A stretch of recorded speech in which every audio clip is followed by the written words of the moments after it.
තෙරුවන් සරණයි ආයුබෝවන් ධර්මාචාර්ය විභාගයේ සඳහා පාඩම් සමගින් අනුමාන ප්‍රශ්නෝත්තර සාකච්ඡාවන් අපි සිදු කරන්නේ.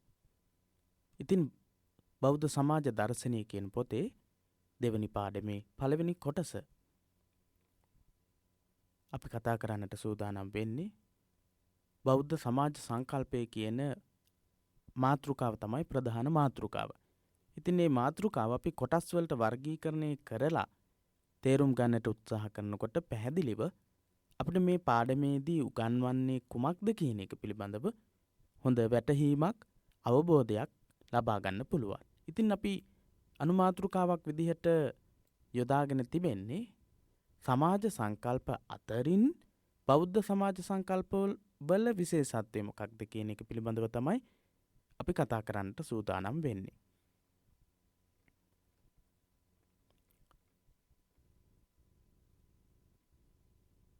පිරිවෙන දහම් පාසල අපේ YouTube නාලිකාව.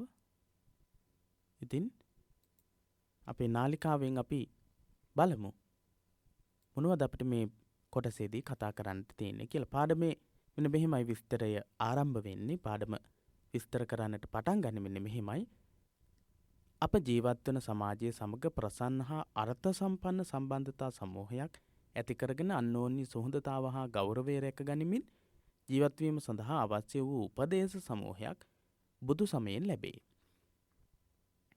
සාමාන්‍ය යහපත් වූ සමාජයක් නිර්මාණය වෙන්න අපි ජීවත් වෙන්නා වූ සමාජයේ සමග ප්‍රසන්න සහ අර්ථ සම්පන්න සම්බන්ධතාවයක් පවත්වන්නට ඕන.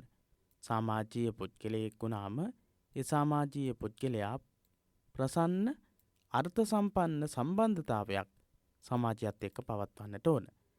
අන්‍යෝන්‍ය සුහදතාවය, ඒ වගේම අන්‍යෝන්‍ය වශයෙන් ගෞරවය රැකෙන ආකාරයට කටයුතු කරනකොට තමයි යහපත් වූ සමාජ සංකල්පයක් ගොඩනැගෙන්නේ. එහෙනම් බුදුදහම තුලින් අපි ජීවත් වෙන්නා වූ මේ සමාජ වටපිටාව තුළ ප්‍රසන්න විදිහට ජීවත් වෙන්නට, අර්ථ සම්පන්න විදිහට ජීවත් වෙන්නට, අර්ථ සම්පන්න විදිහට ප්‍රසන්න විදිහට සම්බන්ධතා සමූහයක් ගොඩනගාගෙන අන්‍යෝන්‍ය වශයෙන් සුහදතාවයේ ගෞරවය සුරැකෙන ආකාරයට කටයුතු කරන්නට, ජීවත් වෙන්නට අවශ්‍ය කරන උපදේශ සමූහයක් බුදුදහම තුළින් ලබා දෙනවා. විවිධ භූමිකාවන් පදනම් කරගනිමින් අපෙන් සමාජයට ඉටු විය යුතුකම් ගැන බුදුසම උගන්වන්නේ අර්බුද වලින් තොර සමාජ රාමුව නිර්මාණය කර ගැනීම සඳහා. එතකොට විවිධ භූමිකා, මව්පියන්ගේ භූමිකාව, ගුරුවරුන්ගේ භූමිකාව, ශිෂ්‍යයන්ගේ භූමිකාව, පැවිදි පක්ෂයේ භූමිකාව, ඔය විදිහට විවිධ භූමිකා එක්ක තමයි පුද්ගලයාට සමාජය තුළ කටයුතු කරන්නට වෙන්නේ. එතකොට ඒ එක එක භූමිකාව තුළ කටයුතු කරන අය විසින් සමාජයට ඉටු කරන්නට ඕන යුතුකම් තියෙනවා. යුතුකම් ගොඩක් තියෙනවා. එක භූමිකාවක් ගත කරන පිරිසක් අපි උදාහරණයට ගත්තොත් මව පියා කියන භූමිකාවන් රඟ දක්වන මව සහ පියා දරුවන් වෙනුවෙන් යුතුකම් ඉටු කරන්නේ නැත්නම් එතනදී ගැටලුවක් නිර්මාණය වෙනවා. ඒ වගේම දරුවන් විදිහට ක්‍රියා කරන අය අම්මා තාත්තා දෙන්නට සලකන්නේ නැති වෙනකොට එතනදී ගැටලුවක් නිර්මාණය වෙනවා. ගුරු භූමිකාව කරන කෙනෙක් සමාජය වෙනුවෙන් තමන්ගේ භූමිකාව තුළ කරන්නට ඕන ඉටු කරන්නට ඕන යුතුකම් ටික ඉටු කළේ නැත්නම් එතනදී ශිෂ්‍යයන්ගේ ජීවිතයන් විනාශයට පත් වෙලා එතනදී ගැටලුවක් නිර්මාණය වෙනවා. ඒ විදිහට එක එක භූමිකාවන් දරන අය විසින් ඒ භූමිකාවට ගැලපෙන්නා වූ යුතුකම් ඉටු කළ යුතු බව බුදුරජාණන් වහන්සේ බුදුදහම තුළ උගන්වලා තියෙනවා. ඒකට හේතුව මොකක්ද? බුදු සමය උගන්වන්නේ අර්බුද වලින් තොර සමාජ රටාවක් ඇති කර ගැනීම සඳහා තමයි මේ යුතුකම් කියන කොටස දේශනා වෙන්නේ. එතකොට බෞද්ධ සමාජ සංකල්පය තුළ තිබෙන්නා වූ සමාජයේ අර්බුදකාරී තත්වයන්ගෙන් තොරව පවත්වාගෙන යන්නට ගොඩක් වැදගත්කමක් තියෙන ඉගැන්වීම් රටාවක් තමයි යුතුකම් සහ වගකීම්. එක එක භූමිකාවට ගැලපෙන යුතුකම් ඉටු කිරීම කෙරෙහි යොමු වීම බුදුදහමේ අවධානයට යොමු වෙන්නා වූ කාරණයක්. එතකොට මේ යුතුයකම් ඉටු කිරීම පිළිබඳව ඉගැන්වෙන ප්‍රධානතම ඉගැන්වීමක් විදිහට ගිහි විනය විදිහට සැලකෙන සූත්‍ර දේශනාව සමාජ දර්ශනීය පොතේදීත් අපිට කතා කරන්නට තියෙනවා. යුතුයකම් සියල්ලක්ම වෙන වෙනම ඉගෙන ගන්නට තියෙනවා. ඒ වගේම විනය මාර්ගය පොතේදී සිංහාලෝවාද සූත්‍රයේ සම්පූර්ණම පාලි කොටස් සහිතවම අපිට අධ්‍යයනය කරන්නට සිද්ධ වෙනවා. එතකොට සමාජ දර්ශනීය විෂය යටතේ බෞද්ධ සමාජ සංකල්පය නිර්මාණය වීම සඳහා ප්‍රධාන වශයෙන් හේතුවක් බවට පත්වෙච්ච සදිසා නමස්කාරය පිළිබඳව ඉගැන්වෙන. අපි සදිසා මොනවද කියලා ඉදිරියේදී සාකච්ඡා කරමු. ඉතින් සදිසා නමස්කාරය පිළිබඳව තමයි ඉගැන්වෙන්නේ සිංහාලෝවාද සූත්‍රයේ. සිංහාලෝවාද සූත්‍රයෙන් කියවෙන්නේ එක එක භූමිකාවන් දරන පිරිස් විසින් අනිත් භූමිකාවන් දරන එහෙම නැත්නම් අනිත් අංශයන් කෙරෙහි අවධානය යොමු කරමින් යුතුයකම් ඉටු කළ යුතු ආකාරය පිළිබඳව. සදිසාවට තම යුතුයකම් ඉටු කළ විට සෑම පුද්ගලයෙකුගේම අයිතිවාසිකම් සුරැකෙන හේයින් හැමදෙනම සතුටින් වෙසෙති. එතකොට බුදුදහමේ ඉගැන්වෙන විදිහට සදිසාවටම දිසා 6ටම යුතුයකම් ඉෂ්ට වෙනවත් එක්ක හැම පුද්ගලයෙකුගේම අයිතිවාසිකම් ආරක්ෂා වෙනවා. ඒ නිසා එක අංශයකටවත් ශෝකයෙන් දුකින් කනගාටුවෙන් ඉන්නට අවශ්‍ය වෙන්නේ නැහැ. මොකද හේතුව හැම අංශයකටම යුතුයකම් ඉෂ්ට වෙලා තියෙනවා. ඒ නිසා අයිතිවාසිකම් පිළිබඳව ගැටලු නිර්මාණය වෙන්නේ නැහැ. ඒ නිසා සතුටින් ජීවත් වීමේ හැකියාව තියෙනවා. එතකොට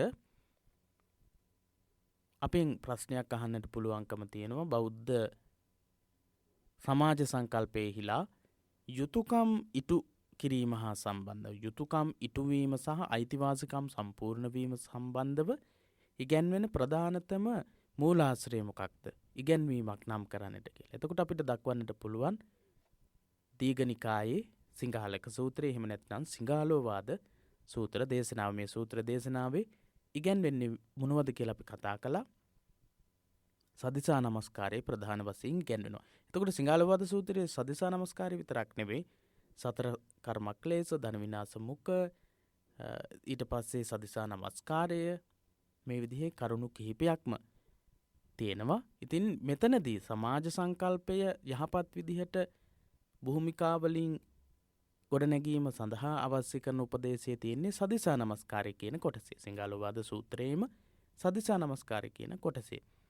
එම යුතුයකම් තුල ගුණධර්ම පමණක් නොව ආර්ථික දේශපාලන හා වෘත්තීය අයිතිවාසිකම්ද අන්තර්ගත වී ඇත. එතකොට මේ අපි කතා කරපු යුතුයකම් කොටසේ සදිසා නමස්කාරයේදී ආර්ථික දේශපාලන සහ වෘත්තීය අයිතිවාසිකම් අන්තර්ගත වෙනවා. ආර්ථික පමණක් නෙවෙයි දේශපාලනික පමණක් නෙවෙයි සියලුම අංශවල යුතුයකම් වගකීම් අන්තර්ගත වෙනවා. ඒ නිසා මේ ඉගැන්වීම බෞද්ධ සමාජ සංකල්පයේහිලා සුවිශේෂිත ඉගැන්වීමක්. සිංහාලක සූත්‍රයේ සිංහාලෝවාද සූත්‍රයේ දැක්වෙන සදිසා නමස්කාරයෙන් ආර්ථිකාංශයන් දේශපාලනිකාංශයන් වෘත්තීය කියන මේ අයිතිවාසිකම් සියලුම අංශවල අයිතිවාසිකම් අන්තර්ගත වෙලා තියෙනවා.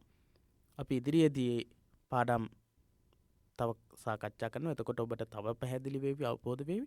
එම යුතුයකම් පද්ධතිය සමාජයේ අවශ්‍යතා රාශියක් ගැන මනවින් සිතාමතා සකස් කළ ආචාර ධර්ම මාලාවක් බව පැවසිය හැක. එතකොට මේ හුදු ආචාර ධර්ම පද්ධතියක් සංග්‍රහ කිරීමක් නෙවෙයි සිංහාලෝවාද සූත්‍රයේ තියෙන්නේ. සමාජයේ අවශ්‍යතාවය සලකලා බලලා සමාජයේ තිබුණා වූ අවශ්‍යතා රාශියක් ගැන හිතලා මතලා කල්පනා කරලා ඉතාමත්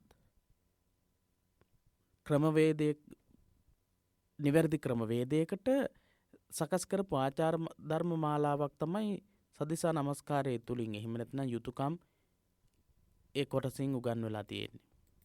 ඒක තමයි බුදුදහමේ සමාජ සංකල්පයේ සුවිශේෂත්වය.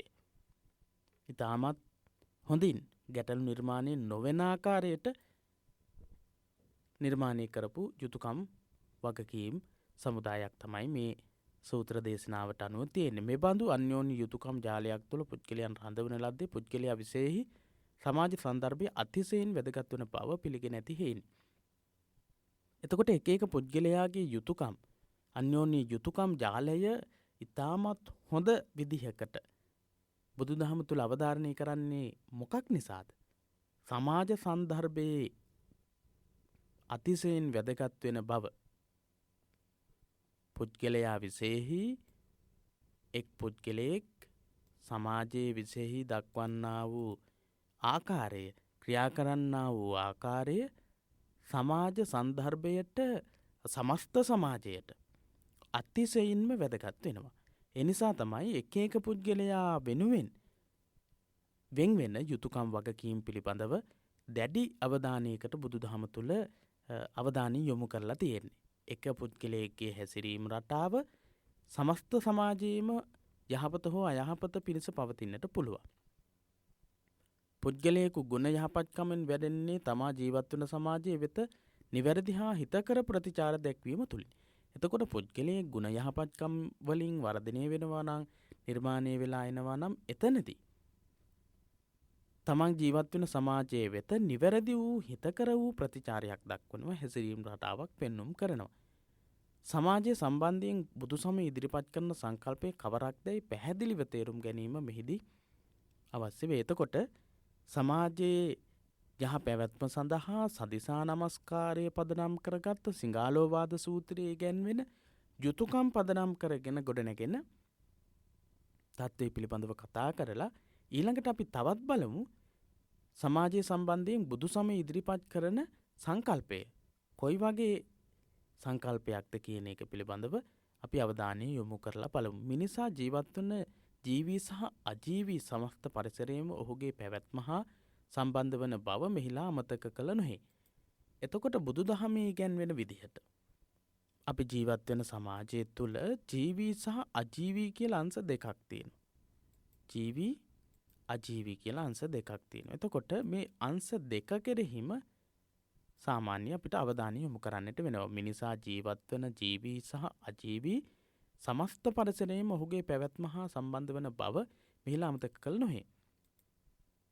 මනෝවිද්‍යාඥයින් පවා අවධානය යොමු කරන කාරණයක් තමයි පුද්ගලයෙක් ජීවත් වෙන්නා වූ අවට පරිසරය.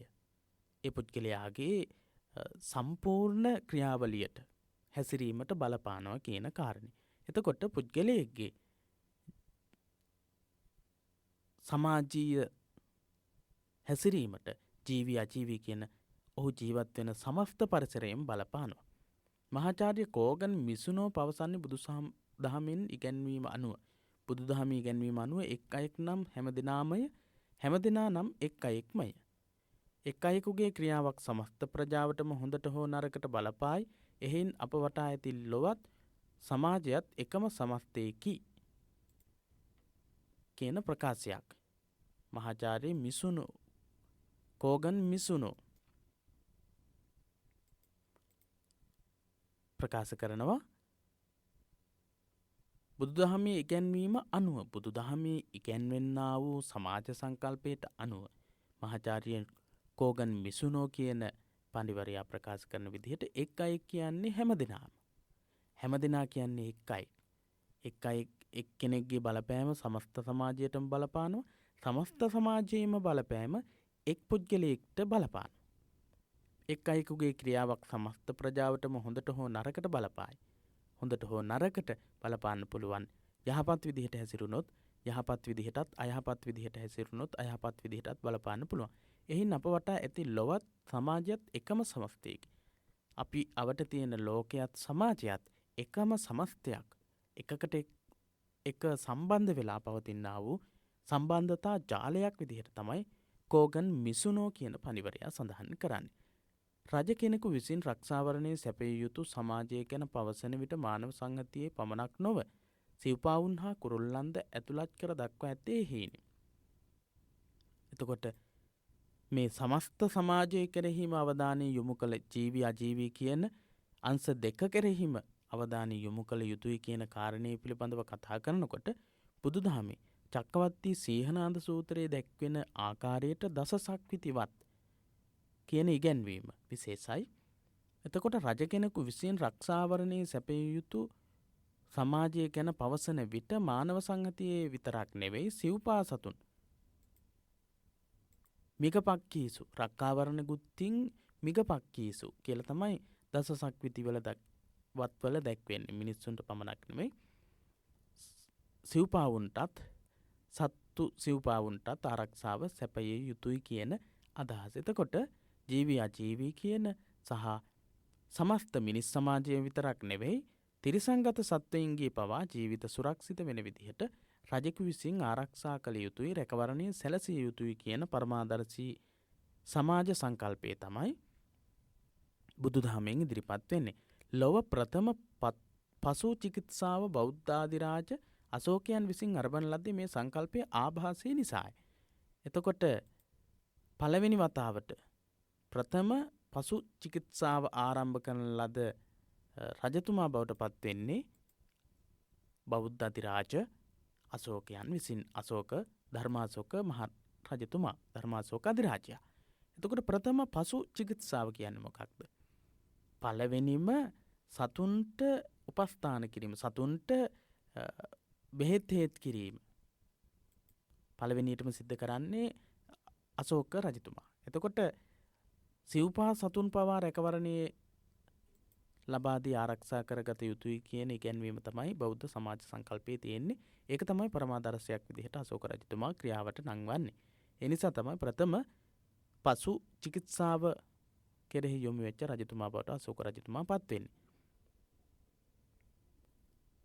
සමස්ත විශ්වයේම උපන් නූපන් දිසි අදිසි ළඟ දුර හැම ආකාරයෙන්ම සත්වයන්ට මෙත් වඩන සේද උඩ යට හා සරස් සිව් දෙසින් සතුරු බවක් නැතිසේ සිතන ලෙසද කරණීය මෙත්ත සූත්‍රයේ ඉගැන්වෙන්නේද මෙම සංකල්පයමයි.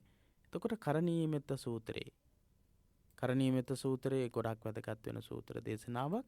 එතකොට උපන් නූපන් දැකපු දිට්ඨාවා යේව අද්දිට්ඨා